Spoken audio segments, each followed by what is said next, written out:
Thanks for watching tonight. We are following several local and state races. Busy night of team coverage for you. 7 News' anchor Kelsey O'Donnell's in Spartanburg County following the mayor's race there.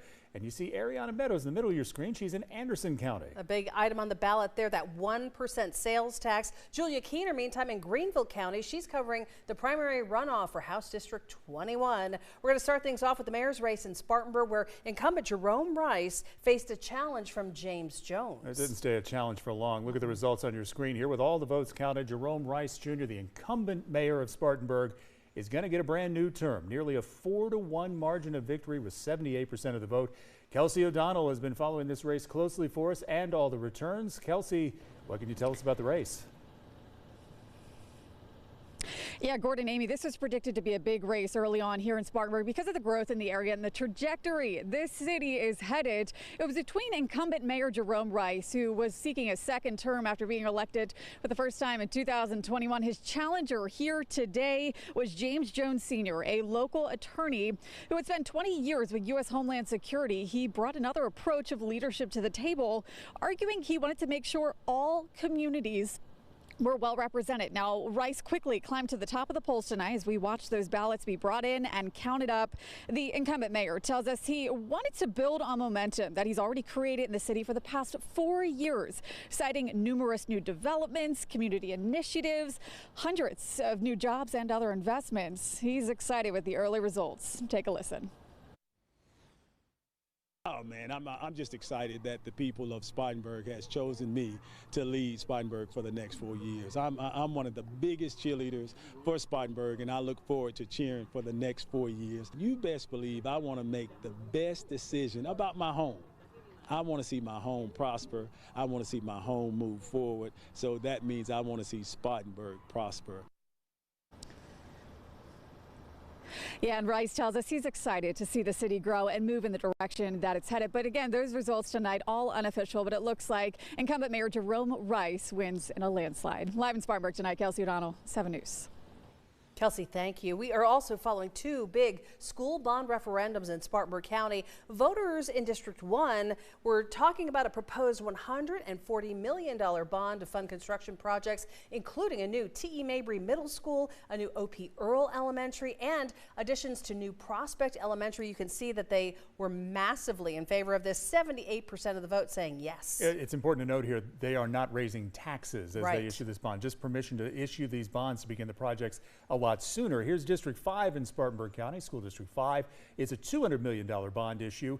School officials want to use that for a new middle school, new Duncan Elementary, new Burns Freshman Academy. There are other projects as well. But again, if you tell folks we want to build stuff and not raise your taxes by a 4-to-1 margin, they say yes. Now, the opposite is true in Anderson County, where it is very specifically a referendum to raise the sales tax 1% for an 8-year period. This is the 3rd time they voted on this in Anderson County. County leaders say the money would be used for all kinds of paving of roads and bridges, which is desperately needed in the county. But look at this. The voters overwhelmingly said no. 79% of them, 18,000 plus people, telling the leaders there that they do not want their taxes to go up to pay for this. Our Ariana Meadows has been following the developments all day. This was something, Ariana, that the Chamber of Commerce really wanted to happen. So fill us in on how they're reacting.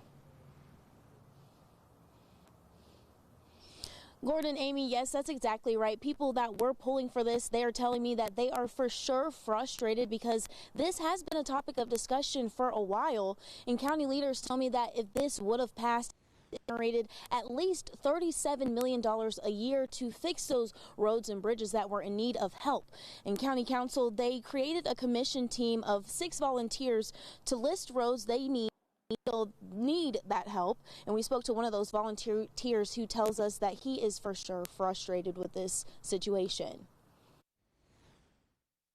I'm not telling people how to vote, but you know, for me, I think this is the best way to get our roads paved.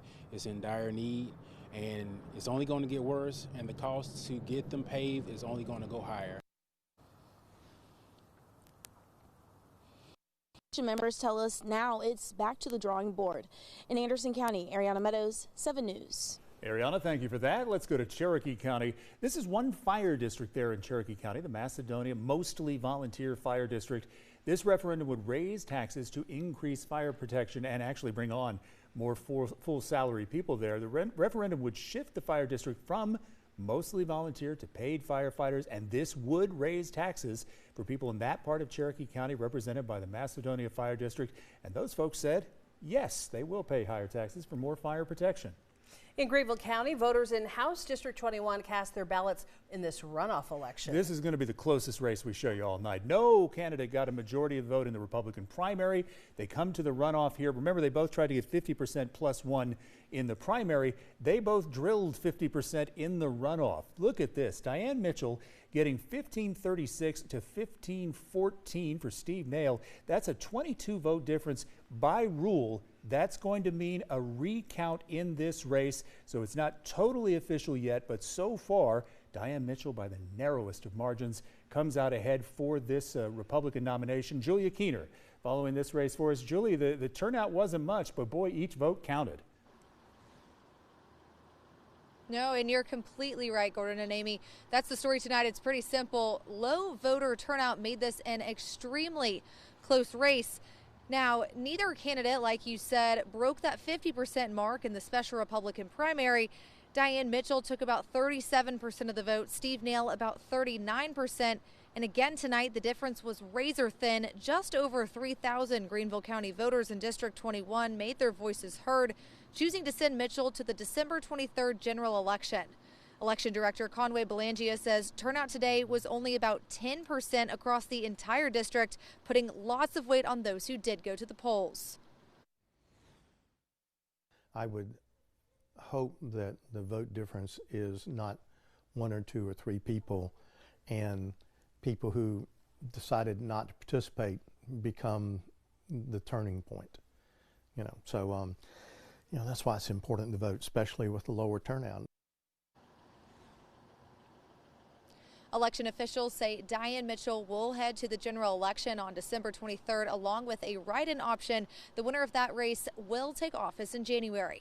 Live in Greenville County, Julia Keener, 7 News.